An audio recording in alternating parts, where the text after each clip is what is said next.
Então vamos lá. Então, você já deve estar vendo aqui o nosso caderninho, né? E o que nós já vimos até aqui. Então, até aqui, introduzimos o conceito, né, de derivada. A partir de limites, eu vou escrever isso de novo, né? De derivada. Demonstramos suas propriedades. Derivada da soma, da constante, derivada do produto, derivada do quociente, regra da cadeia, derivada de função inversa, essas coisas todas, né? Então, demonstramos suas propriedades, encontramos a derivada de funções elementares, seno, cosseno, tangente, logaritmo, quer dizer, nós pegamos as elementares, né? Seno, logaritmo, x, monomiais, termos monomiais, e aí as outras, evidentemente, eram obtidas a partir das propriedades que já estavam demonstradas, né? Os elementares, e com isso ficamos capazes de encontrar derivada de qualquer função mais complicada. Perfeito. Aí nós começamos a fazer, a partir daí começamos a fazer algumas aplicações, né? Então, iniciamos com as aplicações. E aí a primeira parte das aplicações foi mostrar como é que as derivadas podem ser usadas para caracterizar funções, né? Então, como primeira aplicação, mostramos como usar as derivadas para caracterizar comportamento de funções. Funções gerais, tá? Mas sempre pensando aqui em um D, tá? Unidimensional. Tá? Então, algumas coisas como encontrar pontos críticos, caracterizá-los,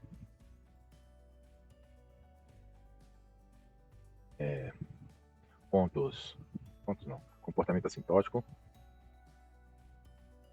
divergências, quando a função explode em algum ponto, tá? Etc. Foi tudo isso aqui, né?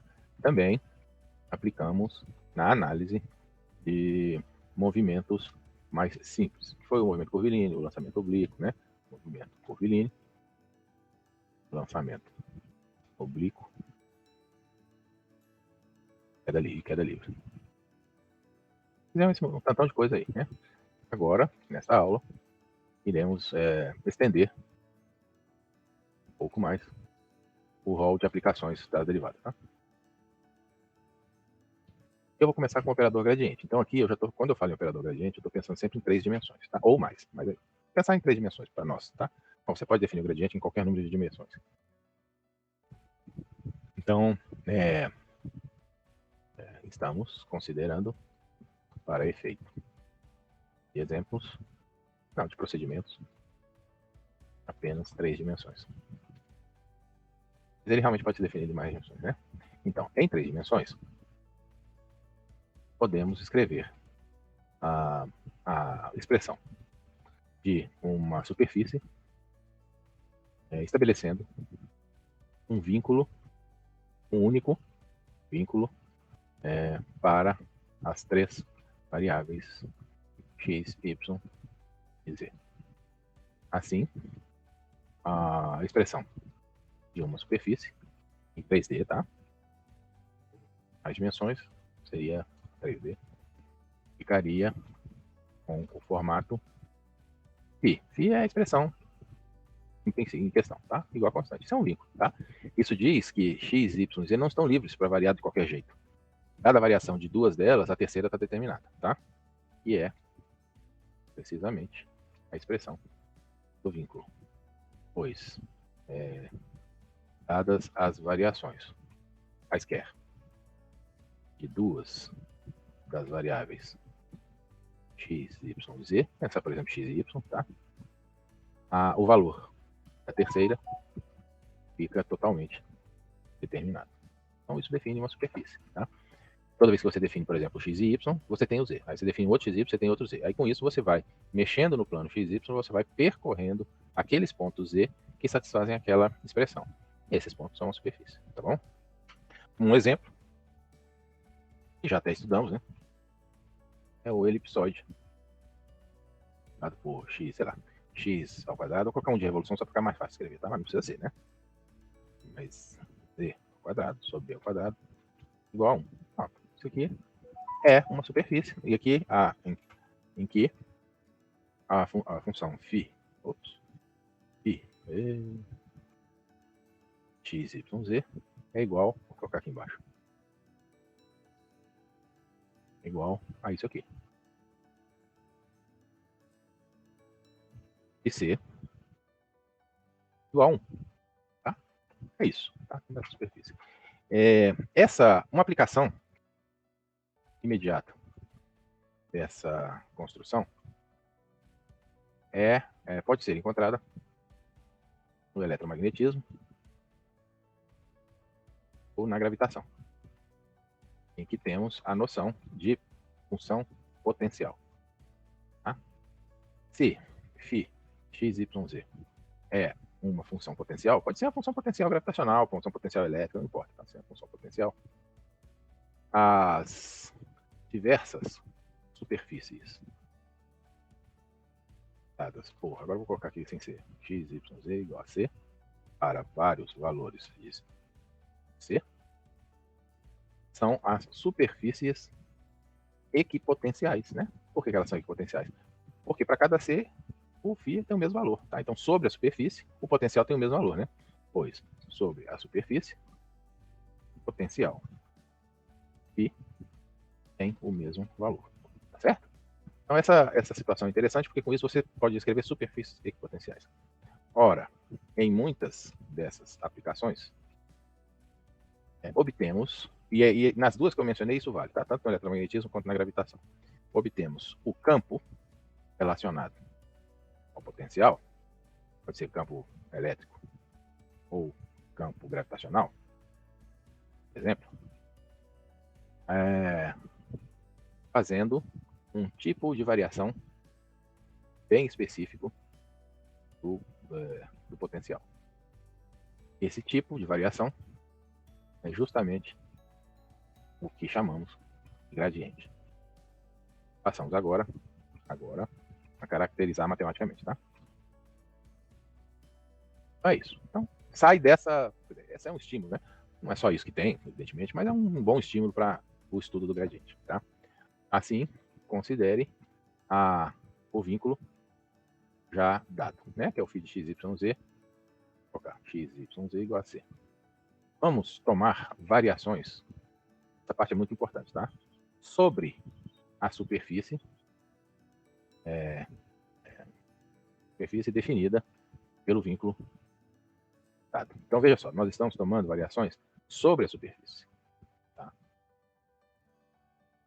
Assim, podemos escrever que a variação do φ vai se dever às possíveis variações nas diversas direções ou variáveis associadas. Por exemplo, x, y, z. Né? Como o vínculo estabelece uma φ sobre a superfície é constante, temos que sua variação é nula. Assim, dφ de x, y, z é igual a zero. Mas dφ de x, y, z vai ser o quê? Vai se dever, a variação de φ vai se dever à variação dele na direção x, agora aparecendo aqui quem? As derivadas parciais, tá? dx, mais a variação dele na direção y, tá? Y, mais a variação desse φ na direção. Eu vou fazer um desenho disso, tá? Vou até procurar aqui na internet para ver se tem um desenho já pronto isso aqui. Talvez gradiente. Não sei se vou procurar por gradiente aqui, imagens. Talvez isso me dê... aparece a gradiente de uma função. Aparece a gradiente a marca. Aqui eu acho... Não, mas esse aqui, ele tá falando certinho, mas do jeito que tá aqui, eu acho que não sei se vocês vão pegar a manha. Só um minutinho, tá, gente? Pra ver se eu acho uma figura que seja mais interessante. Menos analítica que as que estão aqui. Eu posso pegar uma qualquer e dar uma ajeitada, né? Pode ser também.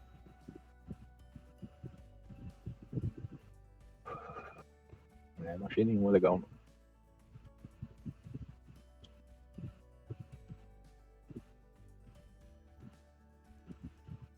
Não achei, infelizmente não achei nenhuma que fosse utilizável. Talvez essa aqui, vamos ver. Vamos ver essa aqui.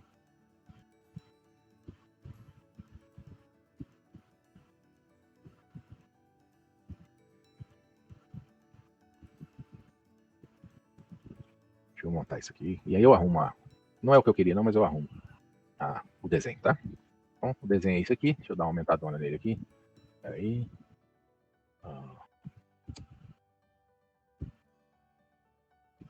Tá? É isso aqui. Quem é esse cinza? Esse cinza é a própria função φ, tá? A função φ é definida, φ igual a uma constante, né? Aqui ele chama até de f, então chamar de f. Tá? Então f igual a uma constante seria a expressão dessa função aqui. Deixa eu ver se eu posso escrever aqui. F, ops, apareceu φ, ó, legal. Mas eu não quero não, agora eu quero f mesmo. Arial. E não 24, vou colocar aqui 18. F, x, y, z igual a uma constante. Essa é a expressão que dá a curva, tá? A curva.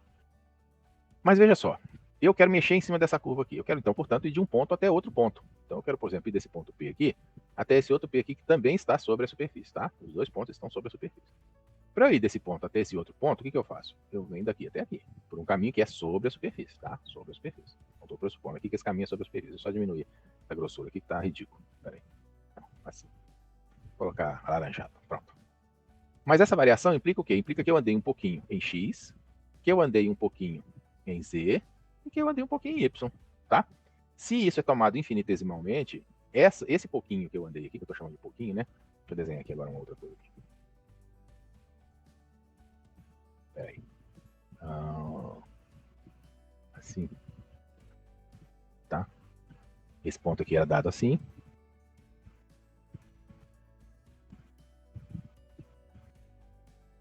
Esse outro ponto aqui, ele está aqui, tá?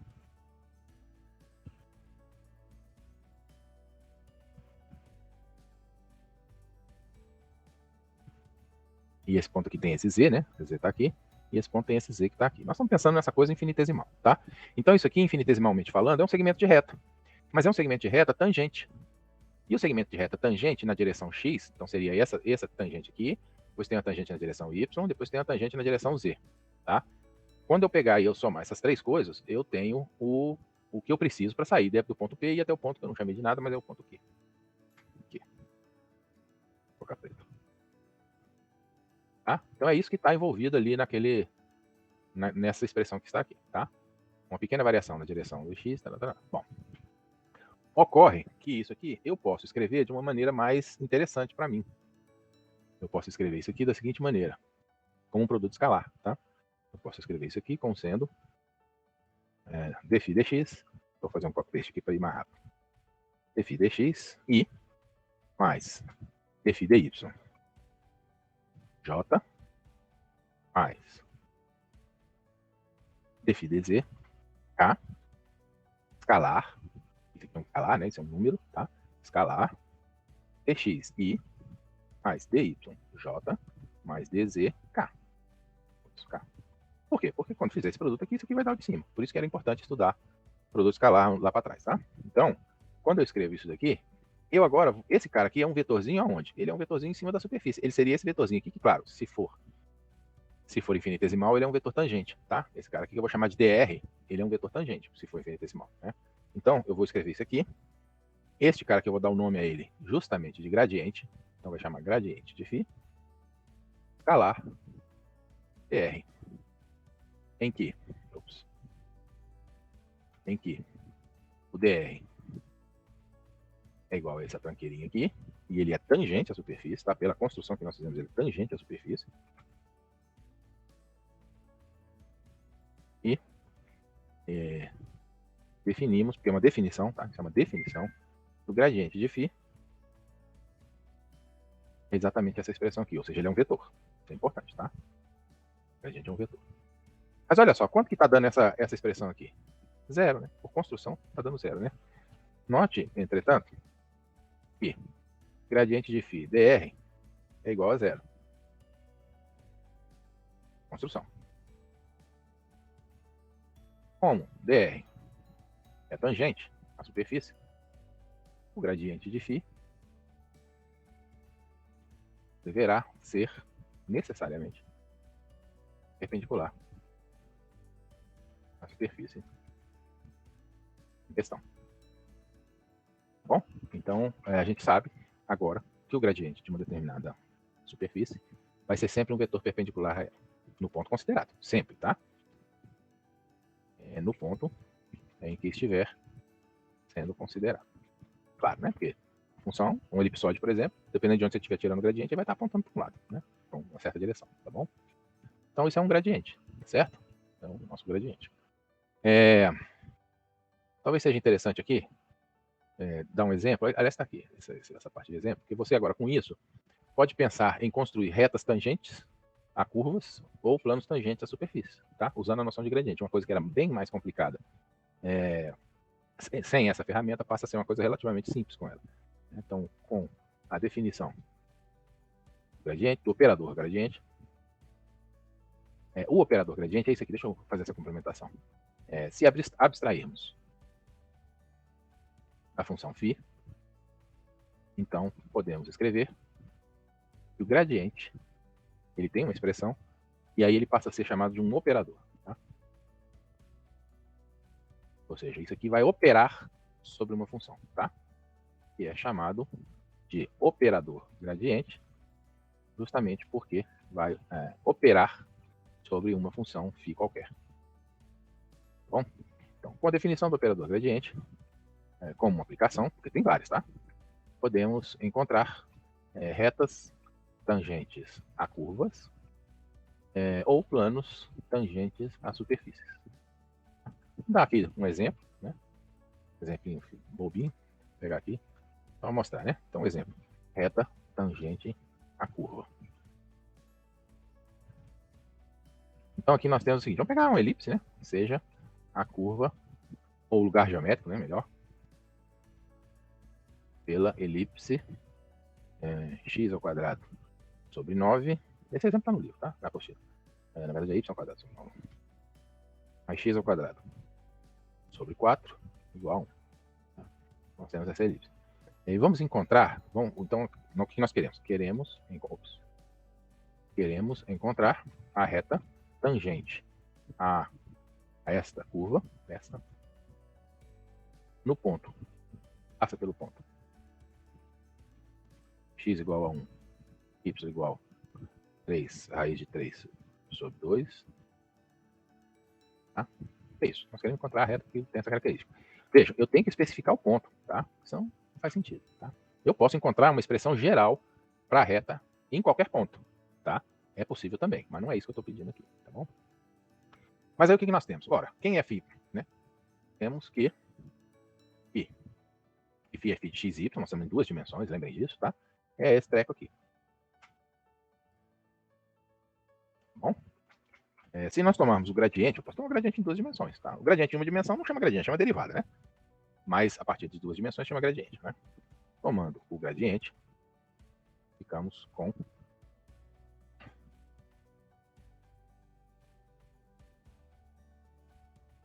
se eu tomar o gradiente, ó, dx, né? Dφ dx vai dar x sobre 2, na direção y, mais 2y sobre 9, na direção j. Certo? Então, vejam, isso é um vetor, né? Que é um vetor. Este vetor é um vetor perpendicular à elipse dada para qualquer ponto xy. Ou seja, se você der um ponto xy, qualquer, mas que esteja sobre a superfície, né, sobre a superfície, não, sobre a elipse, a curva, o gradiente que é dado dessa maneira aqui, ele será perpendicular à curva nesse ponto que você deu. É isso, tá? Ok, então esse vetor é um vetor perpendicular à elipse dada para qualquer ponto. Bom, como é que então agora eu conseguiria uma reta tangente a isso? Eu pego um vetor que seja perpendicular ao gradiente φ, né? Se tomarmos um vetor, não precisava disso não, podia fazer mais simples. Vamos calcular o vetor, o gradiente nesse ponto aí. Não sei se tudo bem, vamos calcular o gradiente nesse ponto. Calculando o gradiente, ponto dado, estamos com, então fica isso aqui, calculado nos pontos 1. Eu usei esse ponto porque eu usei essa curva aqui para montar esse ponto. Então eu chutei o x igual a 1 e aí eu vi que o y tinha que ser isso aqui, porque o ponto tem que estar sobre a superfície, tá? Esse troço aqui. Então, evidentemente, isso aqui vai dar meio, né? Que é x. igual a 1. E aqui vai dar raiz de 3 sobre 2, corto 2 com 2, fica a raiz de 3 sobre 3, né? Isso, raiz de 3 sobre 3. Acho que é isso. É isso, tá? Então, neste ponto, este vetor é perpendicular à curva, certo? Tá bom. Então, um vetor perpendicular ao gradiente será tangente à superfície, certo? O vetor perpendicular seria tangente. Dá para fazer sem isso tudo, tá, gente? Porque como é em duas dimensões, dá para fazer. Posso até fazer sem nada disso. Mas estou mostrando porque depois, quando for fazer o plano tangente, aí não daria para fazer de outro jeito que não desse que eu estou fazendo, tá bom? Um vetor perpendicular ao gradiente será tangente à superfície. Um tal vetor, que não precisa ser vetor unitário nem nada, né? Um tal vetor seria dado por, vamos colocar esse vetor U, igual ao quê? Meio não, raiz de 3 sobre 2. Ops. Raiz de 3 sobre 3, perdão. E menos meio de J. Claramente esse troço é perpendicular, né? Porque esse vezes esse dá o mesmo valor desse vezes esse. Como está negativo aqui, a hora que eu fizer a produção escalar vai dar zero. Então é trivial de obter esse caso, né? Tá? Agora, esse vetor, ele está apontando uma determinada direção, né? Nós queremos, na verdade, encontrar uma reta que esteja nessa direção, que é a direção do... e que passe por aqueles pontos, né? Que esteja nessa direção que passe. Como é em duas dimensões, aqui fica fácil, tá? Este vetor, U, está associado a uma reta que tem coeficiente angular, é o y sobre x, né? Então fica meio, vou colocar aqui m, meio sobre raiz de 3 sobre 3. Aqui tem menos ali, né? Tem um menos ali. É o y sobre x, tá? É igual a menos 3 sobre 2 raiz de 3. Pronto. Esse é o coeficiente angular da reta tangente. Agora você tem o coeficiente da reta tangente e sabe por onde a reta tem que passar. Acabou. Agora, com o coeficiente angular da reta e o ponto por onde, pelo qual ela passa, basta fazer y menos y0, que é o ponto onde ela passa, que é o raiz de 3, né? E é igual ao coeficiente angular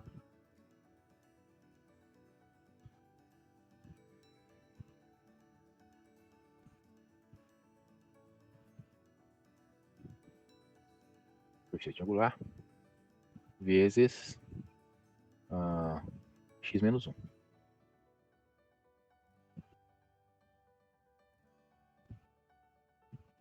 Tá? Então, essa é a reta. Essa é a reta, tá?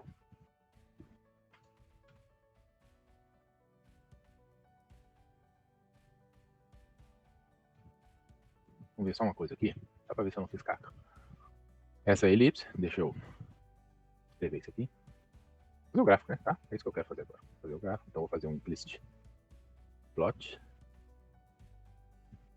Tá aqui. Tem uma diferença de eixo, por isso que aqui é 2, aqui é 3, tá? Então tem um eixo, ver se eu consigo mostrar que é uma elipse aqui. Melhorou, né? Agora tá mais razoável. Tá. E tem essa curva aqui, que eu poderia tentar colocar aqui, assim. Tá aqui, tá? Ó, 1, esse é o ponto, raiz de 3, raiz de 3 sobre 2, né, que é o ponto correspondente a 1. E aqui é a tangente, tá? Graficamente. Aqui. Bom, espero que todos tenham compreendido, então, esse processo. A gente pode também encontrar plano tangente. Plano tangente ainda é mais fácil, tá? Vamos agora encontrar a equação do plano tangente ao elipsoide, dado por, não é um elipsoide de revolução, dado por x ao quadrado sobre 2, mais y ao quadrado sobre 4, mais z ao quadrado sobre 5, igual a 1. Tá? Tomamos o gradiente da função em questão. Você escreveu 4 ao invés de 5. Oh, perdão, obrigado, verdade. Isso aqui, né? Aí se você toma o gradiente, gradiente de φ, evidentemente é aquela função, né, sem 1, né? Φ vai ser igual a x na direção y, mais y sobre 2 na direção j, mais 2e sobre 5 na direção k. Esse é o gradiente. E ele, que representa um vetor perpendicular à superfície em qualquer ponto x, y, z. Tá bom? Ok. Será que eu consigo fazer esse desenho aqui? Não sei se eu conseguiria, não. Pera aí, deixa eu tentar alguma coisa aqui, tá, gente? Vou escrever isso aqui assim, ó, x, y sobre 2, 2z. É só um teste, tá? Eu não sei se eu consigo fazer um gráfico disso aqui para vocês verem o gráfico de gradiente, do campo vetorial. Aqui. Fica horroroso, mas tudo bem. É esse troço aqui, ó. Essas bolinhas aí são vetores. Por que esse cara bota uma bolinha que eu não sei, mas são os vetores, tá? São os vetores. Isso aqui é o gradiente, representa o gradiente em qualquer direção. Eu vou tirar isso aqui porque não dá para ver nada. Mas seria o campo vetorial associado ao gradiente. Aí você fala assim, mas não tem superfície no espaço todo. Não, de fato não tem superfície no espaço todo. Mas aqui você não está falando que esse φ tem a ver com a superfície. Você está abstraindo a noção de superfície. Você está tirando o gradiente dessa função aqui. Aí quando você quer a superfície, você fixa esse valor. Quando você fixa esse valor, aí a imagem, a superfície cai em algum lugar geométrico aqui fixo. Aí você está falando do gradiente associado a esse lugar geométrico, tá? Mas aqui, por enquanto, não tem nada a ver. Bom, eu não vou colocar isso aqui não, tá? Porque realmente não dá para ver nada. Mas é isso aqui, né? Você pode representá-lo dessa maneira. Tanto faz representar com IJK com uma tripla de funções, né? Agora, vamos supor que queremos um plano perpendicular, um plano tangente à superfície dada, que é essa que está aqui, né? Isso aqui é a superfície dada num ponto x0, y0, y0, z0. Vou colocar isso entre parênteses vai ficar certinho.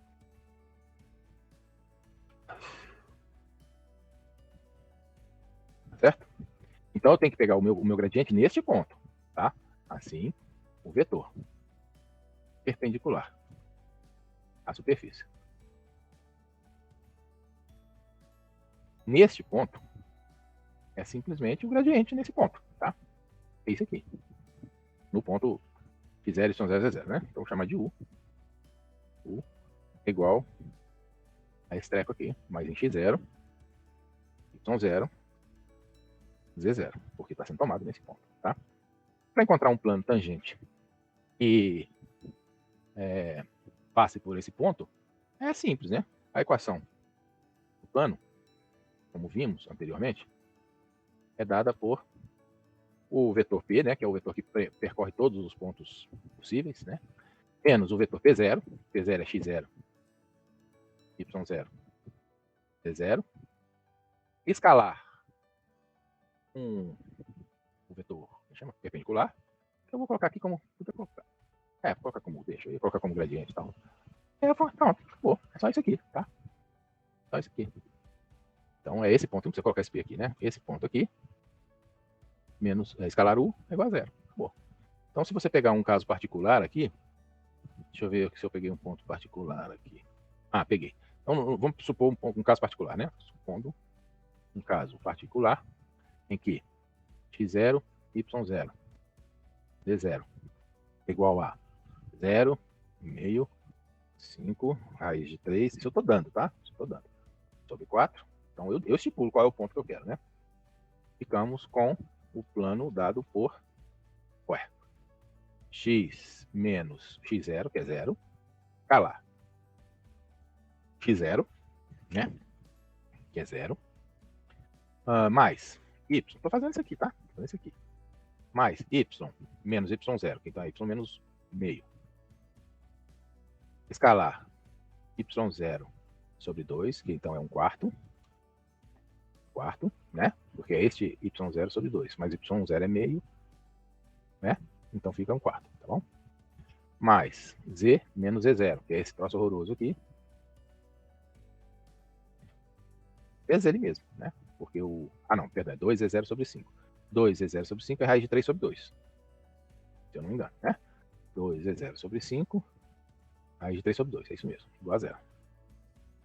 Então, de modo que a equação do plano fica, sei lá, y menos meio vezes 1/4 mais z menos 5 raiz de 3 sobre 4 vezes raiz de 3 sobre 2. Isso é um plano. Base F é um plano, tá? É um vínculo entre duas variáveis em 3 dimensões. Então, isso é um plano. Agora, o que eu vou fazer? Vou mostrar aí o desenho disso, né? Graficamente.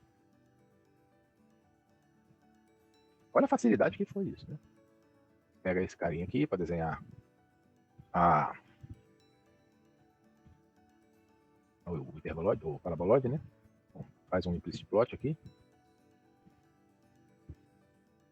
Dá esse treco aqui. Esse treco aqui é a nossa elipse.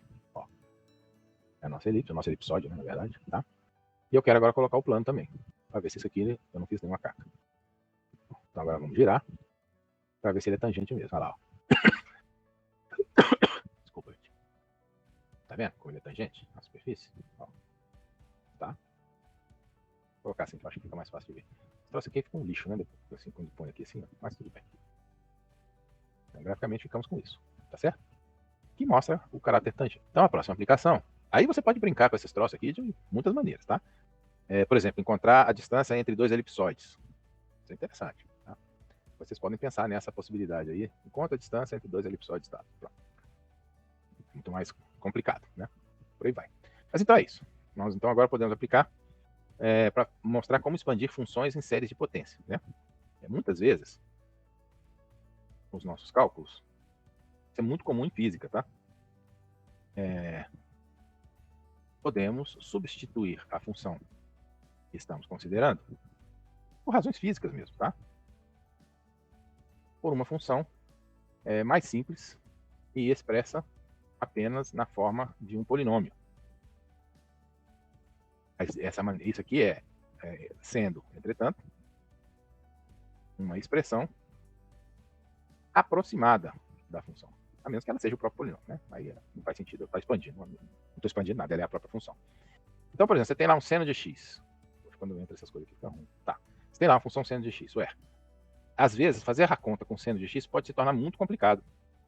Então, depende da conta, né? Então, muitas vezes, é interessante aproximar essa função por uma expressão polinomial, tá? Porque essas funções são mais simples de serem trabalhadas, normalmente.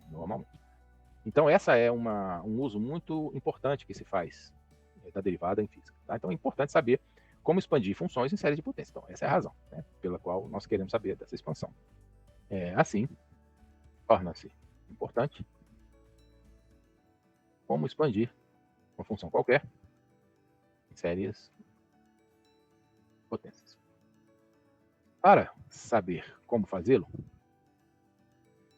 considere a função f de x, qualquer, desde que ela seja bem comportada. Se ela não tiver derivada nos pontos e tal, aí não faz sentido eu aplicar o método, tá bom? Vamos escrevê-la como uma série, não um polinômio, uma série de potências, na forma f de x é igual a um somatório infinito, n igual a 0 até infinito, por isso que é uma série, tá? Igual aquela série, progressão geométrica, progressão aritmética, tudo aquilo ali era série, tá? Uma série desse tipo aqui assim, ó. Tá? Se a função é bem comportada nas vizinhanças do ponto em que você está expandindo, isso de maneira geral é adequado. Essa expansão que eu estou fazendo aqui é em torno do ponto x igual a 0, tá? Vocês vão ver por que essa expansão é em torno do ponto x igual a 0, tá bom? Então vamos escrever sim, mas eu não sei, só que o que eu não sei aqui? Entretanto, não faço ideia de quem são os coeficientes da expansão.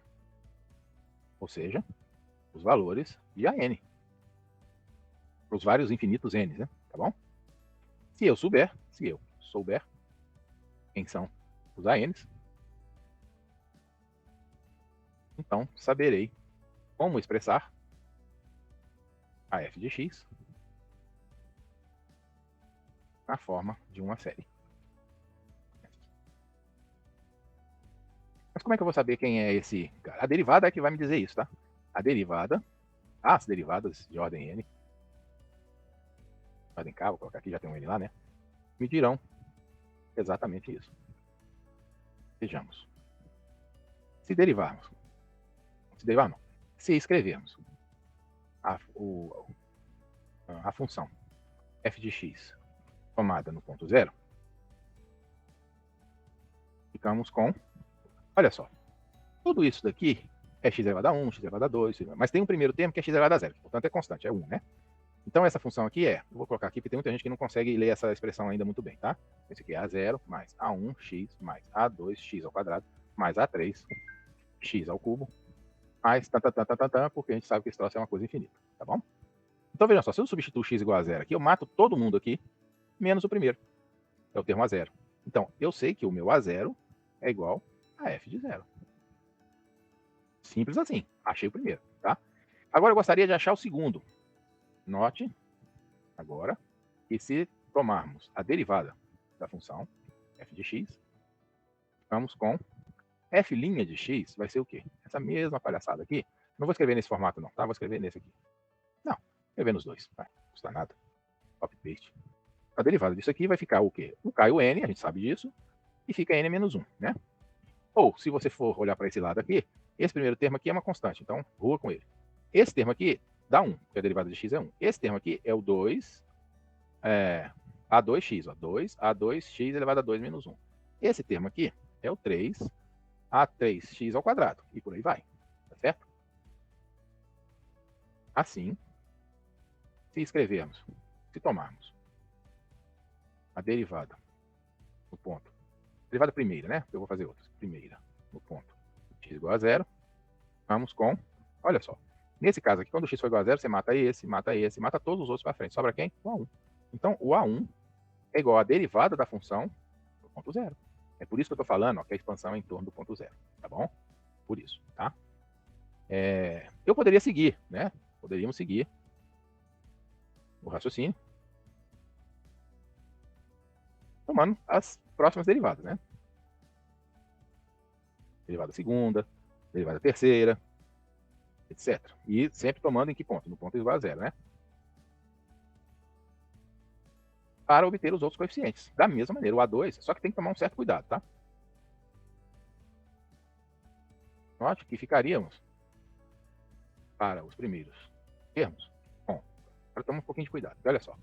Beleza, eu vou tomar a segunda derivada. Quando eu tomar a segunda derivada, o que vai acontecer aqui?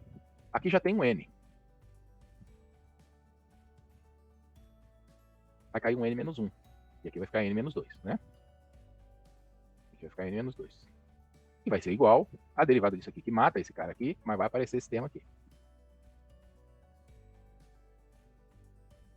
Derivado. Então esse x some, e esse 2 aqui, quando for derivado, vai aparecer o quê? 3 vezes 2, né? E vai ficar x igual a 1. Tudo bem? Que eu derivei. Aqui eu vou dizer que ficou 2 vezes 1, né? Porque tinha um x lá, né? Que eu derivei e ficou 2 vezes 1, tá? E quando eu colocar o x igual a 0, esses caras todos daqui para frente somem. Fica só 2 vezes 1 vezes A2. A2 vai ser igual, agora cuidado, 1 sobre 2 vezes 1, f duas linhas de 0. Esse termo aqui, tá? Por causa desse termo aqui. Tudo bem? Aqui eu vou colocar aqui uma coisa ridícula, mas que tudo bem. Vocês vão entender por que eu estou pondo esse ridículo aí.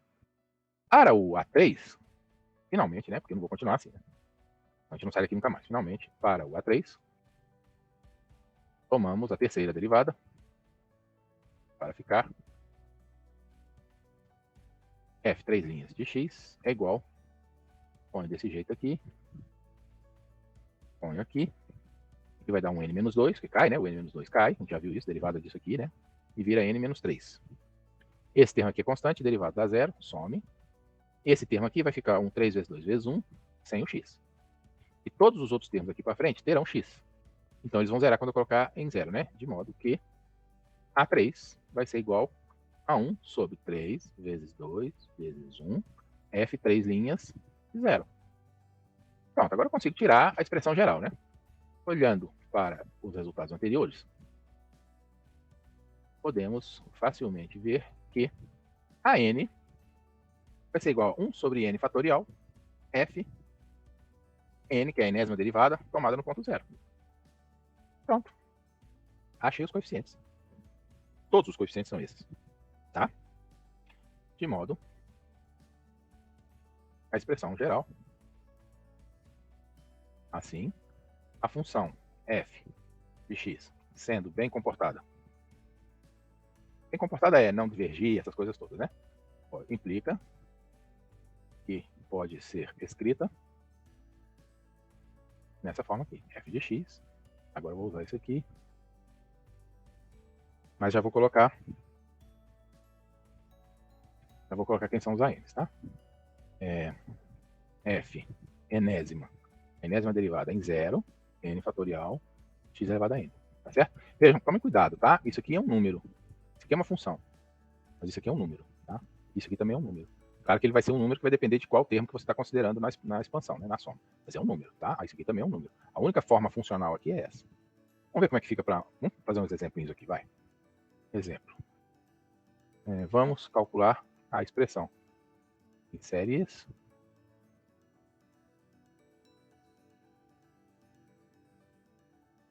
Seno de x. Assim, vamos com... Bom, evidentemente que ele faz para mim se eu pedir, mas eu não vou fazer isso porque é justamente o que eu quero mostrar, né?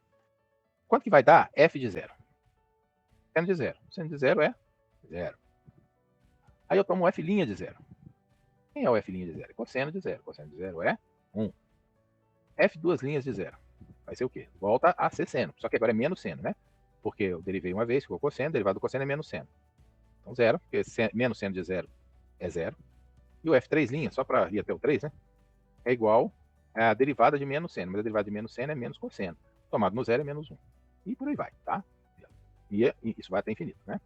De modo que ficamos com a expressão seno de x é igual, agora eu vou fazer com ele, porque aí eu vou fazer até uma potência maior, tá? Power Series. Até a oitava. Em x. Pronto, é isso aqui. O que esse Ozinho de x a nona aqui quer dizer? Quer dizer que a minha aproximação está indo só até a ordem oitava, aqui no caso é sétima, porque a oitava é 0, tá?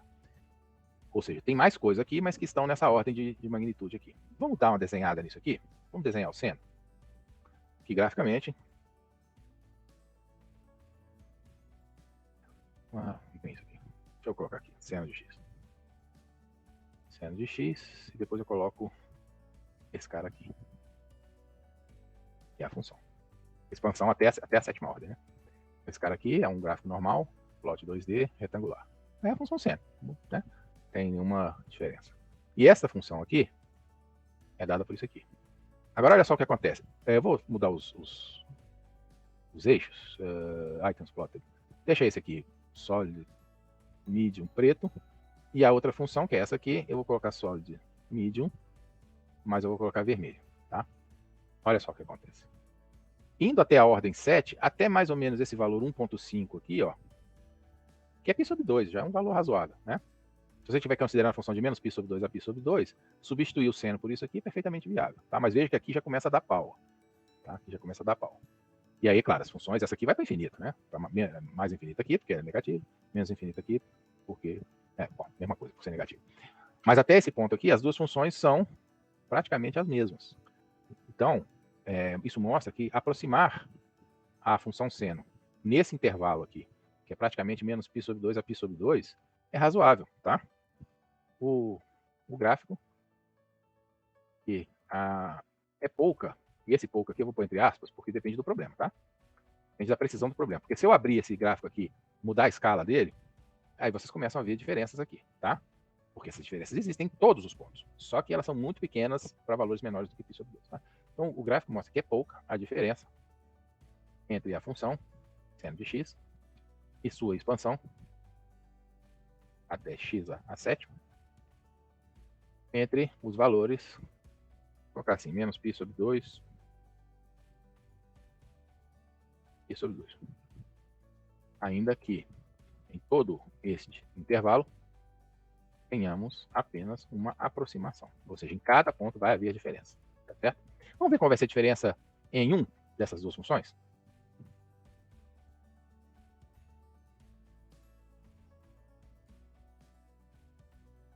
Qual x igual a 1, por exemplo, tá? Podia ser outro valor. Teremos, né? Teremos. Se podemos, teremos. Então, seno de x de 1, seno de 1, né? De 1 é igual Aí ele vai ter que me ajudar aqui. Send 1, evaluate numerically. Pronto, é isso aqui. E o blá blá blá blá aqui em 1 vai ficar 1, né? Aqui fica 1. Aqui fica 1. Aqui fica 1. Simples, né? Aí é só calcular aqui evaluate numerically. Então vejam que já existe diferença, mas a diferença está na 1, 2, 3, 4, 5. Está na sexta casa, né? Tá?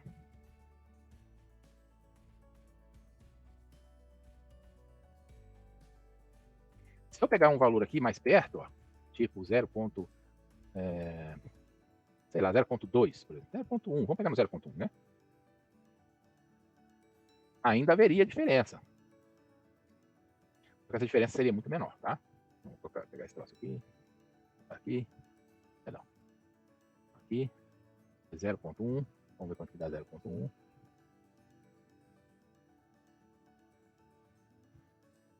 Não, vezes 10 a menos 2. Aqui agora fica diferente, né? Aqui agora é 0. Porque agora lembre-se, né? Vamos colocar aqui a expressão, porque aí deixa claro o que está acontecendo aqui. 0.1. Aí eu vou copiar e colar. 1. 0.1. Vejam agora, olha só. Esse termo aqui vai contribuir pouquinho, ó, porque é 0.1 a 7, mas vai ser 10 a menos 7. Enquanto que esse aqui é 0.1, 10 a menos 5, 10 a menos 3, 10 a... Então vamos ver quanto que vai dar isso.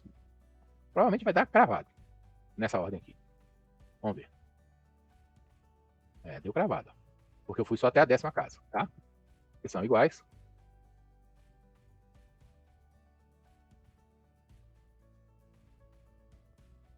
Mas que serão, ainda assim, diferentes. Porque o de baixo é uma aproximação do de cima. Então, essa diferença é uma diferença ridícula, nem aparece em 10 casas decimais, mas ainda assim eles são diferentes. Então, por serem diferentes, o que vai definir se você pode ou não usar essa aproximação é o intervalo de definição em que você está adotando, o número de termos na expansão e o problema físico em particular. Tá certo? Isso pode ser bastante importante. Nós temos uma aplicação disso que é na relatividade especial, né? A teoria da relatividade especial nos diz que a posição e o tempo estão correlacionados da seguinte maneira. Aqui vocês não precisam saber não, tá, gente? Aqui é eu que estou colocando, tá? X é igual a gama x' mais vt. Eu estou pressupondo aqui um sistema de coordenadas que se move com relação ao outro, tá? Então aqui, você pode colocar assim. Esse x' e o t' é o tempo que é medido no referencial em movimento. E o x e agora o t são posição e tempo medidos no referencial parado, tá? T' mais v x' sobre c ao quadrado. Tá? Essa é a relação. Essas duas relações podem ser escritas assim. Gama. Oh, meu Deus. Gama. Aqui fica, perdão, aqui é x' menos x 0'. Eu boto um beta. E aqui fica. Eu já vou dizer quem é o beta, tá? Gama. T'. Beta. X'. Em que gama é igual a raiz quadrada de 1 menos v ao quadrado sobre c ao quadrado. E beta é igual a v sobre c. De modo, você pode escrever o gama, né? Total é isso. Como sendo, perdão, aqui é 1 sobre isso, tá? 1 sobre isso. De modo que o gama é igual a 1 sobre a raiz quadrada de 1 menos beta quadrado. É assim, a relatividade é isso, tá? A nossa intenção aqui não é ficar mexendo com teoria da relatividade, tá? A nossa intenção aqui é, de alguma maneira, entender o que essas coisas significam. Tá. O que agora eu posso escrever aqui? Quais são as transformações na teoria newtoniana? Já na teoria newtoniana, em que as velocidades podem ser infinitas, temos as transformações x é igual a x' menos vt', e T igual a T'. A diferença. X igual a gama, X' menos VT', se você quiser, né? Aqui é o X0. Eu esqueci de dizer que o X0 é CT, tá? Pera aí. Isso para nós não é relevante, não. Mas não custa nada. Já vai pegando a manha aí. Evidentemente que se o X0 é igual a... Aqui não estaria correto, né? Aqui não estaria correto. Aqui eu teria que colocar X0, linha, e aqui... Bom, tá. Não ficou bom. Esse aqui não ficou bom. Vamos colocar assim, implica que X0 é igual a X0. Agora tá certinho. Tá? Mas aí, olha só, tem uma diferença aqui, ó. Tem esse gama aqui, que não tem aqui, e tem esse gama e tem esse pedaço aqui, ó, que não tem aqui, né? Esse pedaço aqui, ó, que é justamente o pedaço que vincula o tempo com a posição. Esse aqui vincula a posição com o tempo, tudo bem, é normal isso. Mas esse aqui vincula o tempo com a posição. E essa parte aqui, nas transformações chamadas transformações de Galileu, nós temos é isso aqui, e aí por isso que a gente chama o tempo de um tempo universal, porque ele não depende das características cinemáticas, velocidade, da partícula, tá? E a pergunta que você pode fazer é a seguinte, mas qual a relação entre tais transformações? Porque poderia ser que elas não tivessem nenhuma relação, mas seria estranho, né? Porque a física newtoniana, ela vale em uma série de contextos, né? Então, de alguma maneira, essas expressões aqui têm que se reduzir a essas aqui, né? Então, o que eu faço? Ora, para saber isso, basta expandir a função gama. E assumindo que a velocidade Vzinha, que é a velocidade, as velocidades características do seu problema, né? É muito menor do que C. Ou seja, beta, que é esse cara aqui, tende para zero. Tende assim, né? Ele se aproxima de zero, né? É um valor muito pequeno, né? No sentido de ser muito pequeno, né? Tá? Então, podemos escrever, expandir a função gama em termos dos betas para obter isso aqui, ó. O gama não é isso aqui? Ele é uma função de beta, né? Gama é uma função de beta. Se ele é uma função de beta, ele pode ser expandido em termos do beta. Ele é bem comportado quando o beta é igual a zero, então isso não vai dar um problema, né? Então isso aqui vai gerar que o gama beta é aproximadamente, porque agora eu estou fazendo uma expansão, estou fazendo uma expansão, então ele é aproximadamente igual ao quê? Aí eu vou pedir para ele fazer essa série para mim, tá? Porque isso aí é só fazer derivada, em princípio todo mundo aqui sabe fazer derivada. Se não sabe ainda, lascou. Pronto, é isso aqui.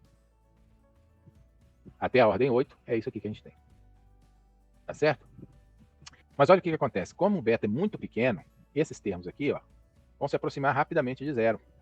De tal maneira que nessa situação, em que as velocidades são muito menores do que c, portanto o beta é muito pequeno, eu posso considerar só o primeiro termo. Mas se eu considerar só o primeiro termo nas transformações, chamadas transformações de Lorentz, essas transformações são chamadas de Lorentz, então eu vou recair nessas coisas aqui, tá? Então eu vou escrever isso. Assim, note que se beta é muito pequeno, baixas velocidades comparadas com a velocidade da luz, então gama pode ser aproximado assim, as transformações de Lorentz ficam, deixa eu escrever aqui, são chamadas transformações de Lorentz.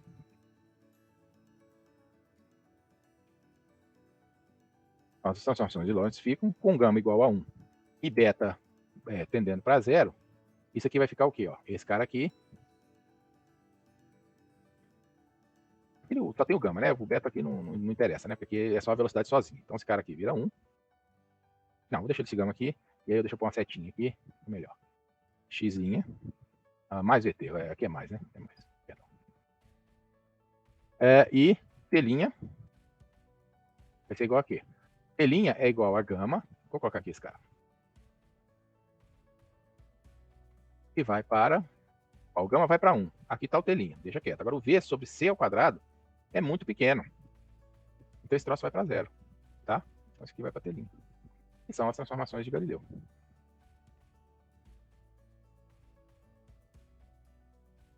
Tá? Uma outra coisa bacana de você obter aqui, que eu acho que também é interessante, é... Como é que eu poderia ver isso? Deixa eu ver se dá para fazer essa brincadeira aqui.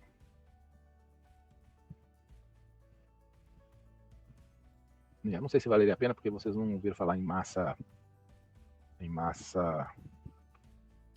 massa inercial e massa não inercial. Tá. Outra aplicação, acho que dá para fazer, seria no cálculo da energia cinética.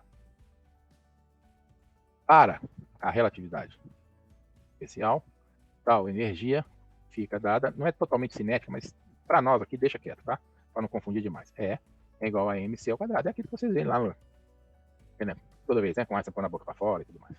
Mas esse M não é um M qualquer, esse M depende da velocidade, tá? Ele não é um M qualquer. Vamos deixar a velocidade aqui. Na verdade, é chamada massa, é a massa, e ele pode ser relacionado com a massa inercial, ou seja, a massa daquele corpo, quando ele está parado, porque quando ele não está parado, a massa dele muda, dividido por 1 menos V, que é o gama, né? Sobre C ao quadrado. Tá? Esse é o quadrado. Agora vamos ver quanto que dá isso. Vamos ver quanto que dá isso. Vou meter aqui a expansão, não tô nem aí. Ó, expandir em termos de V. Acho que com isso aqui vai dar. Isso, deu. Olha o que aparece. Eu achei isso a coisa mais linda do mundo, sei lá. M0C ao quadrado, que seria a energia inercial dele. Tá? Olha o que apareceu aqui, ó. Energia cinética.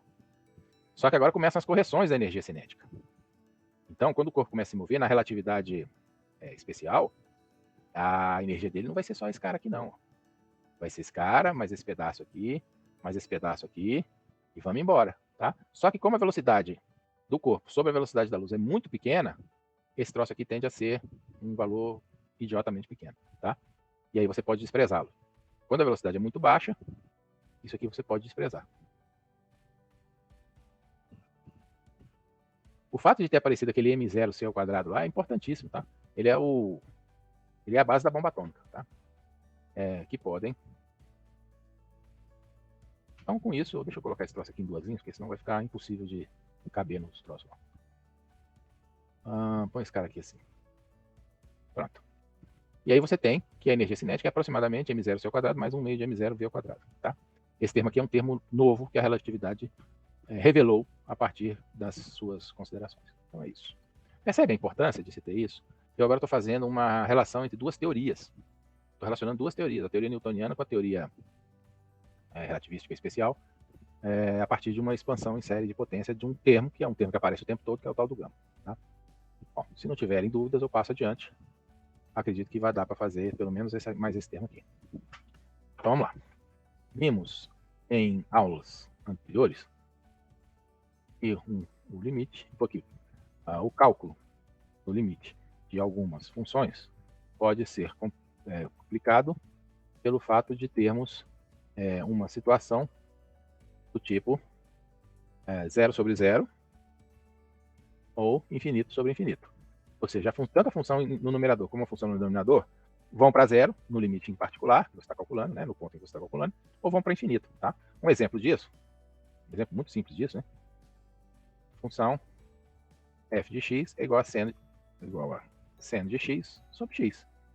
Isso aqui vai para alguma coisa do tipo, o seno quando x vai para zero é zero, e o x quando x vai para zero é zero também. E aí a pergunta é, isso, mas a gente viu que esse troço tem limite, mas que, entretanto, possuem limite. No caso, um exemplo, né? Já vimos isso, né? Que o limite é igual a 1, seno de x sobre x com x seno para zero, limite é igual a 1. Sabe o que isso aqui quer dizer do ponto de vista das expansões em série de potência? Isso aqui, ó. Isso aqui, ó. Quando o x vai para zero, todos esses termos aqui vão se tornando absolutamente irrelevantes. E o seno vai se comportar perto da origem, ó, como um x. Tá? Como um f de x igual a x. Tá bom? Tá, mas não é isso que nós vamos usar aqui, tá bom? Isso aqui é só para fazer um blá blá blá. E aí, qual vai ser o critério de análise para nós aqui? A análise. Problema. Mostra que, para o cálculo do limite, qualquer limite, tá? Interessa saber como a função, como o numerador e o denominador, vamos pensar assim, tá? Como o numerador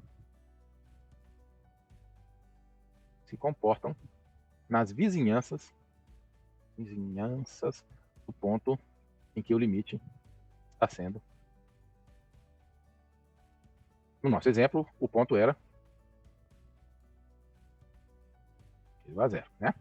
Vamos colocar aqui embaixo, só quando, porque eu não coloquei, né? Que isso aqui era quando o x ia para zero, né? É importante, senão fica esquisito. Quando o x vai para zero. Tá? Certo? Então, mas podia ser outro ponto qualquer, tá? Muito próximo desses pontos, essas funções, elas se comportam a partir da derivada, como nós vimos isso aqui, né? Ó, muito próximo desses pontos, deixa eu ver aqui. Vou tentar fazer por esse caminho aqui. Não é assim que está no livro, não, tá? Muito próximo desses pontos, eu posso escrever essa função como sendo isso aqui assim. Ó. Pensando no 0 sobre 0, tá? Vizinhança é isso, tá? Estar muito próximo, tá? Que é aquilo que a gente chama de x menos a menor, modo x menos a menor que delta, né? Ou seja, eu estou na vizinhança do ponto x igual a. Desses pontos, aqui considerado x igual a 0, só como exemplo, tá? Eu estou pegando a intuição, tá? Depois eu faço a coisa mais formal. Temos, pelas expansões, em séries de potências, e aí eu expando o quê? Se o f de x é igual a um g de x sobre h de x, eu vou expandir em cima e embaixo o f e o g. E o g vai ficar o quê? Vai ficar g de 0 mais g' de 0, x, aproximadamente. Mas tão bom quanto eu queira. E embaixo vai ficar aí mais coisinha aqui, né? Tá.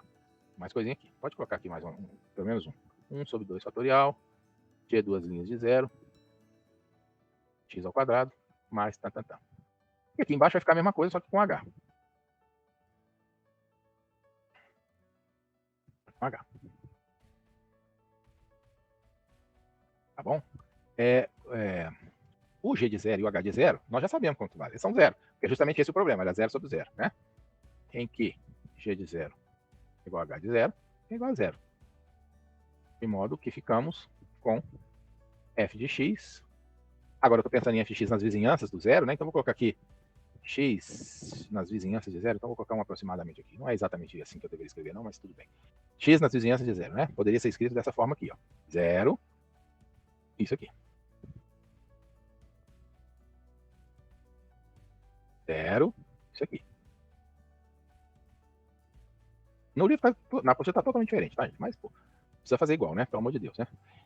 Veja, se esses termos aqui não zeram, tá?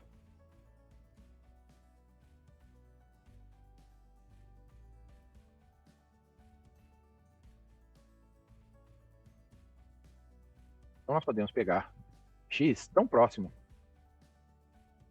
de 0 que os termos seguintes não serão relevantes. Porque você pode pegar o x tão próximo de 0 quanto você quer. Você quer o limite do troço tendendo para 0, tá? E aí, neste caso, poderíamos isso aqui, ó.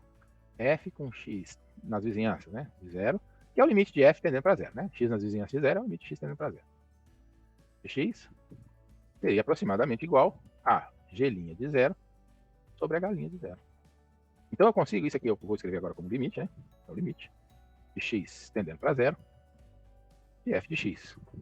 Então eu transformei o cálculo do meu limite, tá? Dessa função de f de x, que pode ser uma função que dá aquele problema do 0 sobre 0, eu transformei no cálculo das derivadas, que podem existir no 0, porque a função dá 0 no 0 não significa que a primeira derivada dela vai dar 0, tá? Vamos ver um caso particular? Assim, vou colocar assim, podemos calcular o limite olhando simplesmente para a primeira derivada. E isso supondo que as derivadas não deem 0, que pode ser que a derivada primeira de g dê 0 e a derivada primeira de h dê 0. Aí você vai para a segunda, tá? Se g' de 0 é igual a h' de 0 igual a 0, aí temos que considerar raciocínio análogo, né?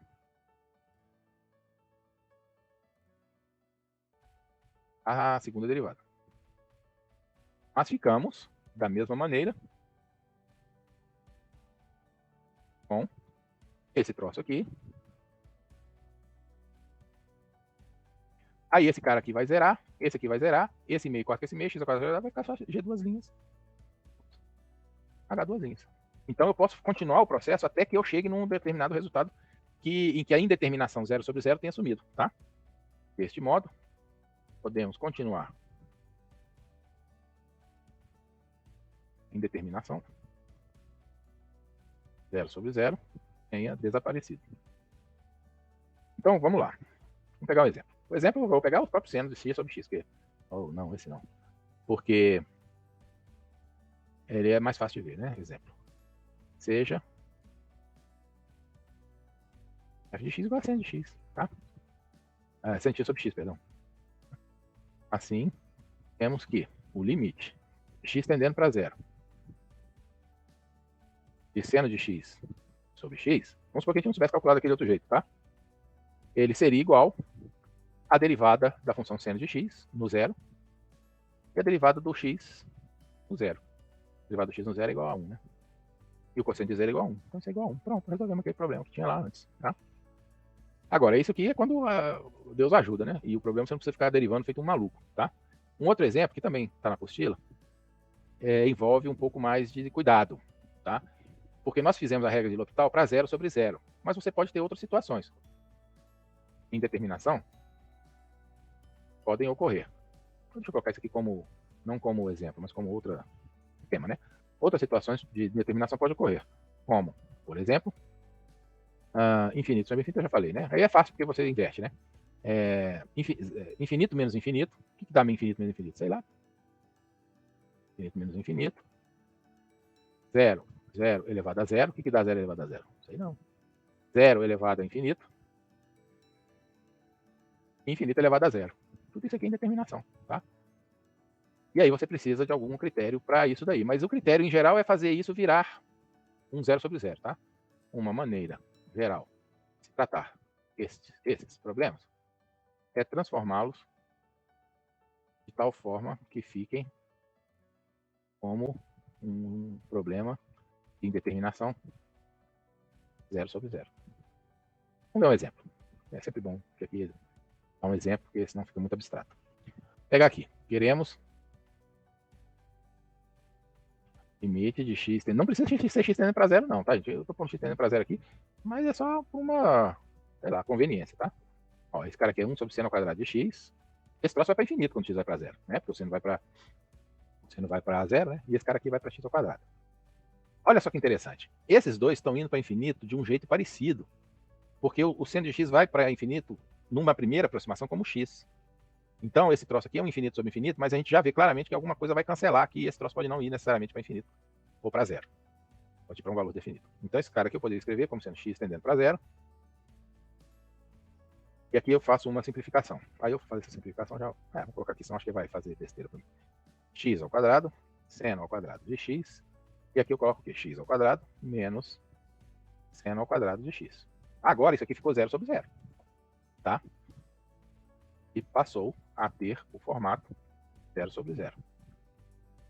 E, vou colocar assim, o formato infinito menos infinito passou a ter o formato 0 sobre 0. Aí agora a gente aplica a estratégia, né? Se chama L'Hopital, tá? Essa é mútuo. Então, esse limite aqui será o mesmo que o limite da derivada do de cima sobre o de baixo, né? Então, eu tomo a derivada, né? Em cima e embaixo, então esse cara aqui vai ficar. Vamos pegar a derivada desse cara aqui, tá? Então, é só a derivada do que está em cima. Deixa eu pegar aqui.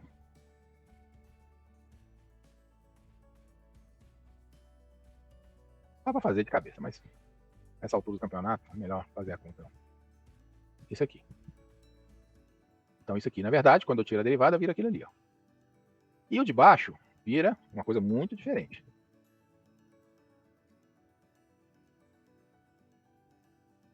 Vira esse treco aqui.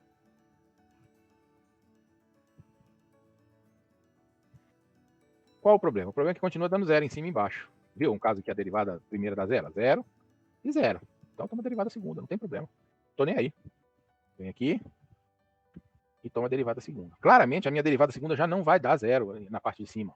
Porque a parte de cima tem um 2x, né? Então quando eu tomar a derivada em cima, o 2x vai virar 2, né?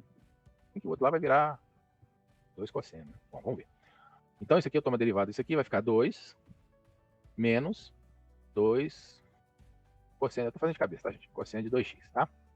E a derivada desse carinha aqui, essa aqui eu não tô de cabeça, não. A derivada desse carinha aqui vai ficar isso aqui. Olha só, em cima deu 0 mesmo. Porque quando o x for para 0, esse troço aqui vai ser 2 menos 2, que dá 0. Mas embaixo não vai para 0 mais. Olha esse 1 aqui. Vamos ver quanto que dá isso aqui em 0. Dá 0. Deu 0, né? Ih, droga, deu 0 também. Que inferno, continua dando 0. Então vou ter que fazer mais uma derivada. Deus que me perdoe. Vamos lá. Não tem problema não, a gente vai fazendo. Até chegar no resultado. Então continuo dando problema. Vou lá. Em alguma hora vai dar certo. Isso aqui vai ficar... essa derivada aqui, agora some, agora sumiu. A terceira derivada, olha só, esse cara aqui é 0, né? E esse cara aqui vai dar menos 2 vezes 2 dá 4, seno de 2x. Agora eu vou calcular a derivada desse aqui, né? Eu não sou maluco de querer fazer isso de cabeça, vai demorar muito. E dx. Vamos calcular para ver o que dá. Deu isso aqui. Então põe aqui e joga fora isso aqui. Que não interessa mais. Agora, o de cima, quando eu tomar no 0, vai dar 0. Mas será que o de baixo vai dar 0? Ó, esse termo aqui dá 0. Esse termo aqui dá 0. Poxa, de novo vai dar 0. Que inferno, cara. Deus que me perdoe. Tá dando 0 de novo. Então vamos lá. Tem estresse, não. A vida não precisa ser fácil, né? Porque o próximo não vai dar 0. Oi. Por que no denominador vai dar 0? Porque o cosseno de 0 é 1. Tá. Não, mas tem x aqui, esse que é o problema, infelizmente. Mas agora vai... tá bom. É porque tá pequenininho também, né? Ó, agora não tem jeito. Esse aqui vai dar 8 cosseno de 2x.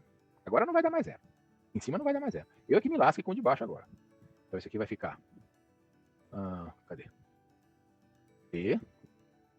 Px. E vai dar... Evaluate. Isso aqui.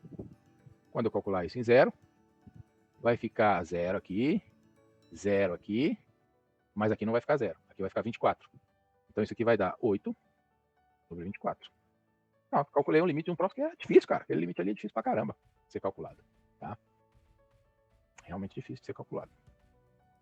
Então, L'Hopital pode ser uma coisa assim bastante importante para calcular limite, tá? Limites que mostram essas indeterminações. Pronto, é isso. Bom, aí terminou, não vai dar tempo de fazer isso aqui. Aí na aula que vem eu faço e faço PNCR.